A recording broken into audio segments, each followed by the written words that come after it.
नमस्कार, मैं हूं doctor Pooja Agrawal and today I am going to tell you regarding some dos and don'ts after extraction. अक्सर clinic में extraction के बाद हम पेशेंट्स को कुछ इंस्ट्रक्शन देते हैं कि दांत निकलने के बाद आपको ये चीज़ें करनी हैं और ये चीज़ें रिस्ट्रिक्टेड हैं, आपको नहीं करनी हैं। एंड यूजुअली पेशेंट्स बहुत कंफ्यूज भी हो जाते हैं क्योंकि जब दांत निकलता है तो आप बहुत पेन में होते हैं। समटाइम्स जब एनेस्थीसिया दिया हुआ होता है तो इतना माइंड काम नहीं कर रहा होता है क्योंकि नमनेस होती है कि आप डॉक्टर के इंस्ट्रक्शन को पूरी तरह समझ पाएँ या घर जाने के बाद उसको रिटेन कर पाएँ, मेमोराइज कर पाएँ। In some clinics definitely we give a small pamphlet जिसमें हम मेंशन करते हैं that these are do's and these are don'ts that you have to follow after extraction. But इसके बाद भी मैंने अक्सर ये नोटिस किया है कि कुछ लोग बहुत कंफ्यूज हो जाते हैं और भूल जाते हैं। They keep on calling their doctor कि डॉक्टर साहब क्या मैं ये खा सकती हूँ, क्या मैं ये नहीं खा सकता हूँ, क्या मैं ये चीज़ कर सकता हूँ या मैं ये चीज़ नहीं कर सकता हूँ। And definitely they become very much confuse. So to remove that confusion, I am going to release this video which is going to help you to prevent that confusion कि हमें क्या चीज़ें करनी है एंड क्या चीज़ें नहीं करनी है। फ्रेंड्स, सबसे पहले तो ये ध्यान रखें कि जब आप एक्सट्रैक्शन के लिए जाते हैं तो डॉक्टर से सारी चीज़ें अच्छे से समझ लें। एक्सट्रैक्शन के बाद क्या चीज़ें करनी है और क्या चीज़ें नहीं करनी है वो बहुत ज़्यादा कॉम्प्लिकेटेड नहीं है, बट क्योंकि हम उन्हें ठीक से समझ नहीं पाते हैं इसलिए कन्फ्यूजन क्रिएट होता है। सबसे पहले इस बात का ध्यान रखें, सपोज़ आपका इस तरफ का दांत निकला है। दांत निकलने के बाद जो डॉक्टर आपका दांत निकालते हैं, टूथ एक्सट्रैक्ट करते हैं, वो एक कॉटन प्लग लगा देते हैं। कुछ डेंटिस्ट उसमें बीटाडीन डाल के लगाते हैं इसलिए वो ब्राउनिश कलर का दिखेगा, और कुछ उसमें उसको स्क्वीज़ करके ऐसे ही लगा देते हैं। आपको वो कॉटन प्लग अच्छे से ऐसे प्रेस करके रखना है। Suppose this is cotton, this type of plug we give after extraction. Suppose ये वाला टूथ हमने एक्सट्रैक्ट किया है या निकाला है, so we always put like this and you have to keep on pressing like this. इसको कोशिश करना है, आपने हिलाना नहीं है। कई लोग बहुत टॉकेटिव होते हैं, उनके लिए बात ना करना भी एक बड़ी एक्सरसाइज है, बट बिलीव मी आपको दांत निकलने के एटलीस्ट हाफ एन आवर या 45 मिनट्स तक बात नहीं करनी चाहिए, क्योंकि अगर ये कॉटन प्लग हिल जाता है तो इसके हिलने से हीलिंग आपकी स्लो हो जाती है। बिकॉज जब हम एक्सट्रैक्ट करते हैं तो एक क्लॉट फॉर्मेशन होता है जिसे हिंदी में आप लोग थक्का कहते हैं। अक्सर आपने सुना होगा घर में बड़े लोग कहते हैं कि भाई थक्का जमेगा तो ही घाव भरेगा। Yes, that's true. बिकॉज जब तक क्लॉटिंग नहीं होगा, थक्का नहीं होगा, तब तक घाव नहीं भरता है, हीलिंग नहीं होती है।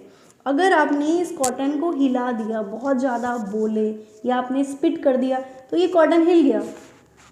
हिलने से जो हमने प्रेस किया था वो क्लॉट निकल गया, थक्का ही निकल गया, तो हीलिंग नहीं होगी, जिस वजह से बहुत बहुत टाइम तक फिर पेशेंट्स को बार बार क्लिनिक पे जाना पड़ता है और एक हीलिंग जो नेचुरल वे में हो सकती थी वो रुक जाती है। और उसके बाद उस हीलिंग को कराने के लिए हमें कुछ आर्टिफिशियल चीज़ें करनी पड़ती हैं, तब जाके वो घाव भरता है।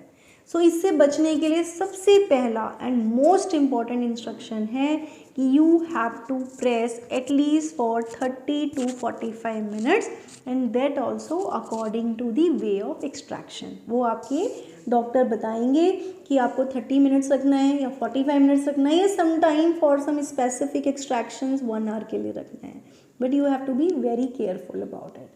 तो ये तो था पहला इंस्ट्रक्शन। दूसरा होता है कि जब आप कॉटन को निकालते हैं आधे पौने घंटे के बाद या 1 घंटे के बाद, तो मोस्ट इम्पॉर्टेंट आपको कुछ ठंडी चीज़ लेनी है। जैसे आप ठंडा पानी पी सकते हैं। अगर आपने बहुत पीक ठंड में एक्सट्रैक्शन कराया है तो रूम टेम्परेचर का पानी भी काफ़ी ठंडा होता है, आपको वो ही पानी पीना है। या हम अक्सर बोलते हैं कि अगर सॉफ्ट आइसक्रीम ले सकते हैं, not the candy one but soft ice cream ले सकते हैं। ठंडी चीज़ें ही हम क्यों बोलते हैं, अक्सर आपने सुना होगा बच्चे भी बड़े खुश हो जाते हैं एक्सट्रैक्शन के बाद आइसक्रीम खाने को मिलेगी। ठंडी चीज़ें हम इसलिए बोलते हैं क्योंकि ये वैसो कंस्ट्रक्टर की तरह काम करता है। वैसो कंस्ट्रक्टर मतलब ये वैसो डायलेशन होने से रोकता है, खून को जमने में हेल्प करता है। खून अगर जमेगा क्लॉट बनेगा और अच्छे से हीलिंग होगी। So always remember in your mind कि आपको आधे पौने घंटे तक कॉटन को दबा के रखना है, और दूसरा इसको स्पिट जब आप करेंगे तो आपको थोड़ा सा ठंडा पानी सिप कर करके पीना है, या फिर कुछ ठंडा शेक ले सकते हैं या आइसक्रीम ले सकते हैं। अक्सर मैंने कुछ लोगों को एक गलती करते हुए देखा है कि लोग शेक तो पी लेते हैं, ओके, या ठंडा पानी पी लेते हैं, but they become too much cautious and they use straw. This is completely a blunder. Never use straw after extraction. Because जब हम स्ट्रॉ कर रहे हैं तो हम नेगेटिव प्रेशर से खींचते हैं, हवा के थ्रू हम खींचते हैं उसको। नेगेटिव प्रेशर से हीलिंग डिले हो जाती है क्योंकि क्लॉट डिसलॉज हो जाता है। And I have seen in my clinic, I have told them not to use straw, then also some people use straw and it delays the healing. So kindly be very informative that you are not supposed to use straw to drink your shakes or water after extraction. आपको SIP कर करके पीना है. Suppose this is water, ये ठंडा पानी है, कोई शेक है, always drink like this. मैंने क्या किया, ये एक्सट्रैक्शन हुआ है मेरा, मैंने पानी को पिया, 1 मिनट तक उसको उसके कॉन्टैक्ट में लाई पानी को, and then I swallow it. अगर स्ट्रॉ से मैं पीऊँगी तो मैंने उसके साथ एयर को भी सक कर लिया, जिसकी वजह से क्लॉट डिसलॉज हो गया. So never do this, never use straw, strictly no. Okay, then soft diet. Always people keep on calling and asking their dentist, doctor साहब हम ये खा सकते हैं क्या, हम ये नहीं खा सकते, हम कैसा खाना खाएं. बिल्कुल कंफ्यूज मत होइए. सिंपल गोल्डन रूल, ठंडा और मुलायम खाना खाना है, दैट्स इट. ठंडी चीज़ें पीनी है, दैट्स इट. कुछ भी दानेदार ग्रेनी चीज़ें नहीं खानी है. ओके, आपको क्या करना है, दलिया, खिचड़ी, दूध, ब्रेड, ओट, दही, योगर्ट, ऐसी चीज़ें आप खाइए. स्मूदीज़ ले सकते हैं, शेक्स ले सकते हैं, कोल्ड कॉफ़ी ले सकते हैं, आइस टी ले सकते हैं. कुछ भी ठंडा और मुलायम लीजिए. गरम और हार्ड चीज़ें नहीं खानी है. गरम चीज़ें अगेन हीलिंग को डिले कर देंगी. हार्ड चीज़ अगर आप खाएंगे तो सॉकेट में फंस जाएगा जो हमने एक्सट्रैक्शन किया है. तो कुछ भी हार्ड आपको नहीं खाना है, सॉफ्ट खाना है, और वो भी अगर इधर का एक्सट्रैक्शन हो रहा है, you have to chew from this side. Okay, suppose I have done extraction here, then I always tell my patient to use this side, just to give rest to this side. This is a common sense. हमने यहाँ पे काम किया है, extraction किया है, दांत को निकाला है, तो हमें इधर आराम देना है.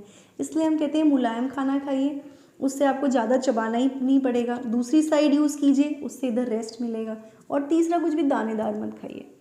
जैसे आप लोग हमेशा पूछते हैं चावल खाना है या नहीं खाना, राइस को अवॉइड करना है, स्पेशली हार्ड राइस. अगर ऑप्शन नहीं है तो बेबी फूड जैसा हम प्रिपेयर करते हैं, soft rice, that you can take, but not hard rice. Okay, उसको बच्चे की तरह, जैसे छोटे बच्चों के लिए खाना बनाया जाता है, एकदम सॉफ्ट आप बना सकते हैं. Otherwise rice I would like to say no.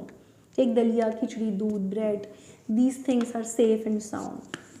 उसके बाद है, जैसा कि मैंने पहले भी बताया, कि बोलना नहीं है ज़्यादा आधे पौने घंटे के लिए, अदरवाइज़ कॉटन डिसलॉज हो जाता है. इसके साथ साथ स्पिट नहीं करना होता फ्रेंड्स. ये गलती लोग बहुत करते हैं, क्योंकि जब एक्सट्रैक्शन होता है तो मुंह में ब्लड आता है, सलाइवा आ जाता है, यानी कि खून आता है, वो हमारे मुंह में भर जाता है. तो what we do, we keep on spitting. जब हम स्पिट करेंगे फिर सलाइवा आएगा, अगेन वी स्पिट, देखने के लिए कि कितना सलाइवा आ रहा है, अब कितना ब्लड आ रहा है. और ये गलती हो जाती है, जिसकी वजह से अगेन क्लॉट डिसलॉज हो सकता है, हिल सकता है. ओके, कई बार सिंपल एक्सट्रैक्शन हुआ है या सर्जिकल हुआ है तो हम स्टिच देते हैं, वो स्टिच के भी खुलने का रिस्क रहता है. तो आपको बार बार थूकना नहीं है, थूक के देखना नहीं है कितना ब्लड आ रहा है, कितना सलाइवा आ रहा है. आपको क्या करना है, everything you have to swallow like this. I know it doesn't sound nice कि मैं आपको बोल रही हूँ that you have to swallow your own saliva and blood, but there is no other option. You have to do like this only, okay, to promote beautiful healing. जब आप ऐसा करेंगे क्लॉट नहीं हिलेगा, अच्छी हीलिंग होगी. Next and important point is to maintain oral hygiene. This is a very common question, my friends. Just listen carefully. Patients clinic में अक्सर पूछते हैं कि हम ब्रश कर सकते हैं नहीं. हमने मॉर्निंग में ब्रश कराया तो हम रात को ब्रश करें अब या नहीं। So just try to understand कि जब हमने दाढ़ निकाला है 6 से 8 घंटे मत कीजिए। अगर आपने सुबह निकाला है तो रात को ब्रश मत करिए। रात को दांत निकलवाया तो सुबह आप फिर भी ब्रश कर सकते हैं, क्योंकि आप 6 से 8 घंटे की नींद ले चुके होते हैं, थोड़ा रेस्ट मिल जाता है। बट ब्रश करना कैसे है? ब्रश करना है बट उसका तरीका, सपोज़ ये दांत निकला है, इसको ज़्यादा मत छेड़िए। फर्स्ट डे इसको ज़्यादा मत छेड़िए, बाकी सब दांतों पे आप ब्रश कर सकते हैं लाइक दिस, ठीक है। ओके, फर्स्ट डे दाढ़ निकलवाने के फर्स्ट डे आप इधर ज़्यादा नहीं छेड़ेंगे, बाकी सब तरफ आप अच्छे से ब्रश कीजिए। सेकंड डे आप धीरे धीरे ऐसे ब्रश करेंगे, एक ही मोशन में। उसे बहुत ज़्यादा आपको एब्रेड नहीं करना है, उसको फाइट नहीं कराना है ज़्यादा। Do it slowly, gently, okay. And then once you feel कि अब ये ज़्यादा पेन नहीं कर रहा है, कंफर्टेबल है, then definitely you can come to your normal gentle brushing pattern. इसके अलावा भी कुछ पॉइंट्स होते हैं, जैसे अगर कोई स्मोकिंग का शौक रखते हैं, then smoking is completely no, at least for 3 days it is strictly prohibited after extraction. Never do smoking. दूसरा होता है कि आप घर का बना खाना खाएं, यानी कि आप थोड़ा सा हाइजीनिक फूड लें।